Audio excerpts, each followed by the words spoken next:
Hey, what's good everybody? My name's Jeeves and I'm here to bring you a new video. This video is the second of a two-part series discussing zone superiority in Classic WoW, so make sure you check out the first one as well. Real quick, I wanted to apologize for my voice because I'm getting over a sickness, so just bear with me through this video. Today I wanted to talk about the zone superiority of the 18 zones across Kalimdor. Zone superiority is essentially which faction has a more dominant presence throughout a zone based on a combination of factors. These factors include questing hubs, flight paths, public transportation, connectivity to other dominant zones, and positioning of those first three factors. Why does zone superiority matter? It matters because it directly impacts how players level through, interact with, and ultimately how they connect to the zone in terms of memory and emotion. I hope my explanation is clear and sensible. I know some people will surely disagree with some of my opinions in this video, so please let me know in the comments if you do and why. I'm going to go through the zones alphabetically, leaving out all subzones. But before we get into the video, I noticed only a small percentage of my viewers are subscribed, so if you like my videos, please take a second to hit that subscribe button since it really helps me out, and let's get on with the video. Kalimdor is the continent located on the western side of Azeroth and is home to 4 unique races. The 3 Horde races that call Kalimdor home are the Orcs, Tauren, and the Trolls. The Night Elves are the only Alliance race that starts here. Kalimdor means Land of Eternal Starlight in Darnasian. It's also where the War of the Ancients and the Battle of Mount Hajal took place. Kalimdor has a very rich and ancient history that I encourage you to look into on your own. And now we can start our list of zones. The first zone on our list is the most beautiful in the entire game in my opinion, Ashenville. This zone is the ancestral home of the Night Elves, so their influence can be seen throughout these lands. Ashenville also has one of the 4 portals of the Emerald Dream, meaning a world boss can spawn here depending on the phase of the game. The Alliance have multiple questing hubs here, with the main one being in Ashara. Ashara has an in and flight path for Alliance players to utilize and is well defended by the lake that surrounds it. The Horde also have questing hubs and outposts here, with Splinter Tree Post being their main one. The Horde have 2 flight paths in this zone, with one being at Splinter Tree Post and the other being at Zormgar Outpost right in front of Blackfathom Deeps. Blackfathom Deeps is a dungeon designed for players level 19 through 30 on the west side of Ashenville. This zone is a bit difficult to classify for a few reasons. The first is that it's equal distance from Darnassus and Orgrimmar. The second is that it borders multiple zones of varying classification. More on that later. And finally, the fact that the Horde have 2 flight paths and the Alliance only have 1. Yes, the Alliance flight path is more centralized in the zone, but the Horde can more easily traverse the zone once they have both flight paths unlocked. After much thought and debate with my friends, I will classify Ashenville as an evenly contested zone simply because Ashtranar is more centralized. Zormgar Outpost is only used by Horde players for a few quests and to run BFD, so its influence doesn't hold much weight. Let me know what you think about Ashenville in the comments. Moving to the east of Ashenville, we have Ashara, a zone designed for players level 42 through 55.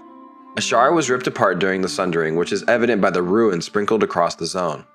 Enemies here include Nagas, Furbolgs, Elementals, and more. In Phase 4 of Classic, the world boss Azure spawns here, leading to epic battles among friend and foe for its loot. So who dominates this zone? Well, the Alliance and Horde both have flight paths and questing hubs here. Ashara is in Orgrimmar's backyard, but they are separated by mountains. I think this zone is evenly contested since most players that venture here will already have their mounts and the positioning of the questing hubs for both factions. I originally had Ashara as Horde dominated because of the proximity to Orgrimmar, so let me know what you think in the comments and whether or not I should have switched it.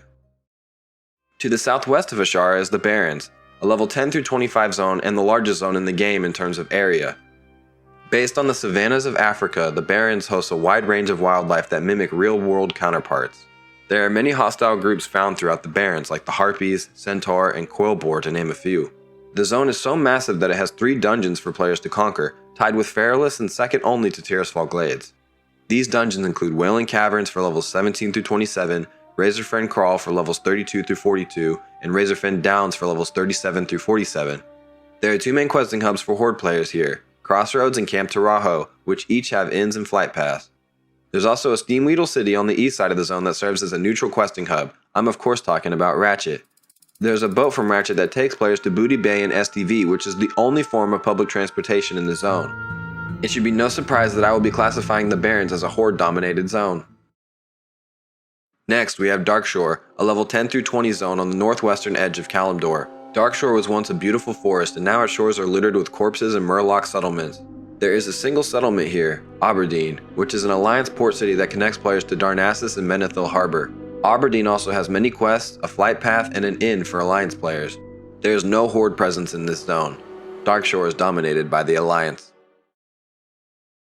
Moving to the south, we have Desolus, which is exactly how it sounds, a desolate wasteland.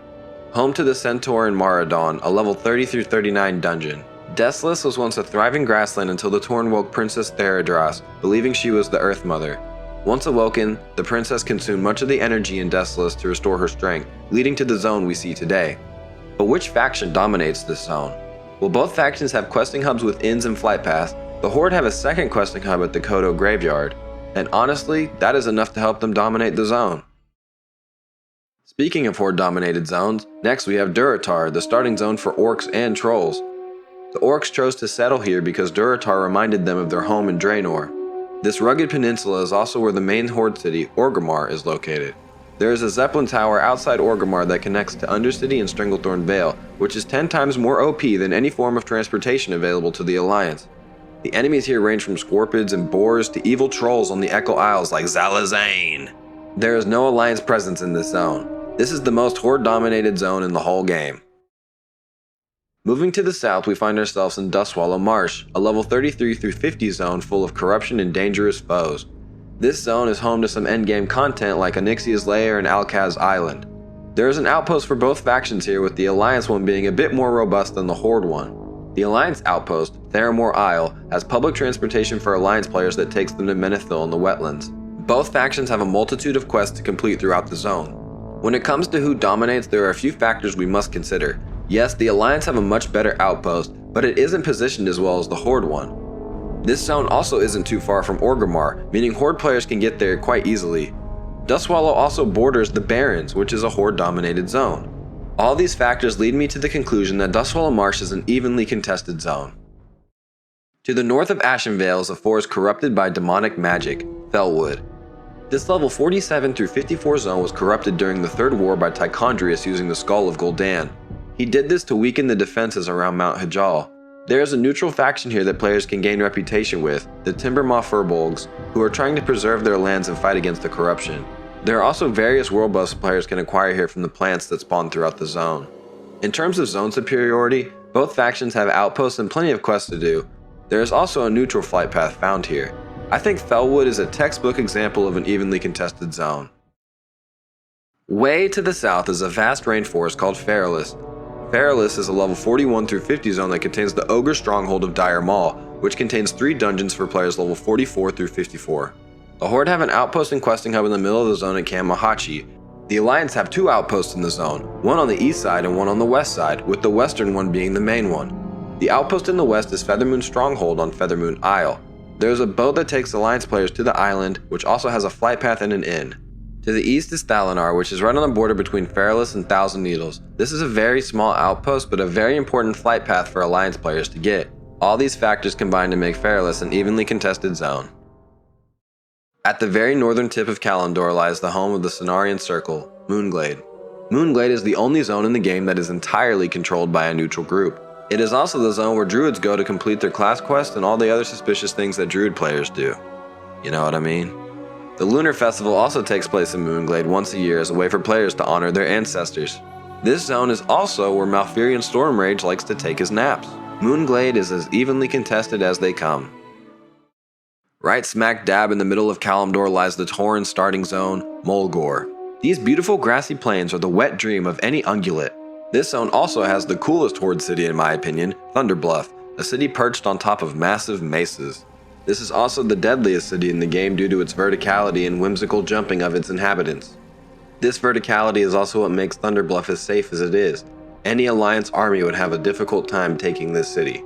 The only way to access Molore is through the Barrens, which is a Horde-dominated zone, so it should be no surprise that Molore is also a Horde-dominated zone. Down in the very southwestern corner of Kalimdor is one of the most hostile zones in the game, Silathus.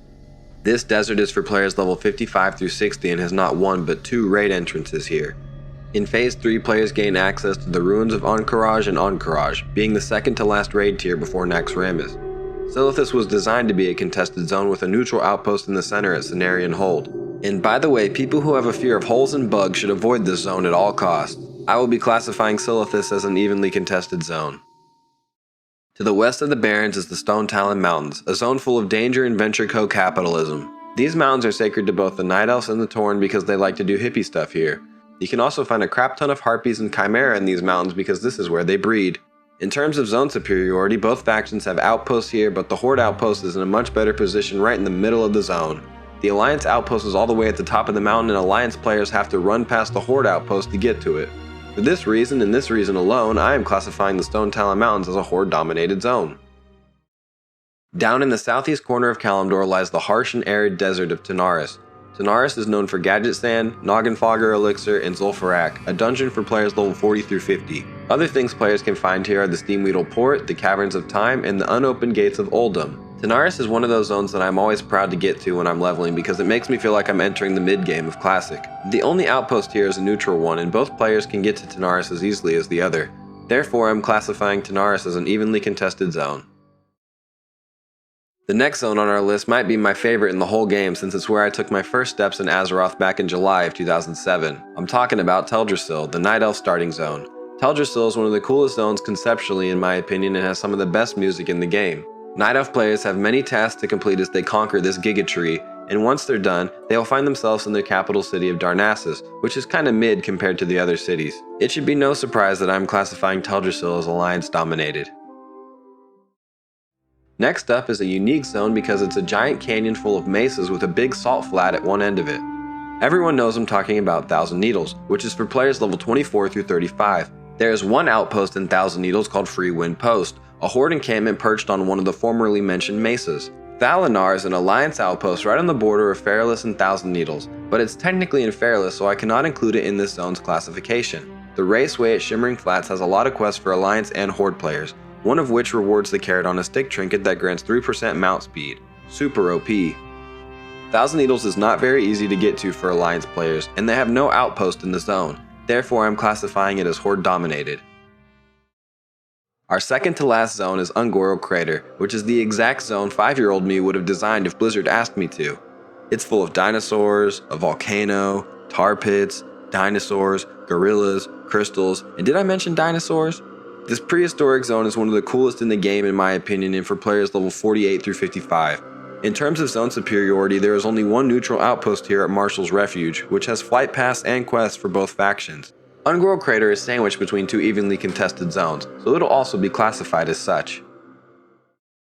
Finally, we come to our last zone, Winterspring, a snowy wonderland and home to the blue dragonflight. I hate this zone because I farmed the rep for the Winterspring Frostsaber on retail a long time ago. I love the mount though, so it makes up for it, I guess. This zone is for players level 55 through 60 and has many dangerous mobs and quests for players to conquer. There is only one outpost in Winterspring at Everlook, a neutral Steamweedle town that has flight paths for both Alliance and Horde players. The only way to get into Winterspring is through Felwood, which is an evenly contested zone. These factors all combine to make Winterspring an evenly contested zone as well. And that brings us to the end of our list. As I stated in my previous video, zone superiority is important because it influences how players view certain areas of the game. I also mentioned that the Horde have a much more dominant presence in Azeroth overall, so I made these videos to help explain that claim. Speaking of that, here's the map of Kalimdor I made to show the zones we discussed today along with their classifications. As you can see, Kalimdor has almost no Alliance domination at all, which I think is due to a couple of reasons. The first is that the Horde have 2 of their cities and the Alliance only have 1, which is on an island away from the main continent. The next is the connectivity of the Horde-dominated zones. They're all close in proximity to each other in the Horde cities, making it easier for them to travel. I hope this makes sense, but let me know if you disagree with me. I showed this map in a previous video and you might have noticed I changed a couple of zones, Ashenville and Ashara. I originally had them both as Horde-dominated, but after some debate with my friends I decided to change them to evenly contested, so let me know if you think that was the correct choice. And with that, we come to the end of the video. This video and the Eastern Kingdoms one took a while for me to make since I wanted to increase the quality of my videos by a lot, so any support is greatly appreciated. I'm having a lot of fun with this new YouTube journey, so feel free to subscribe for more content.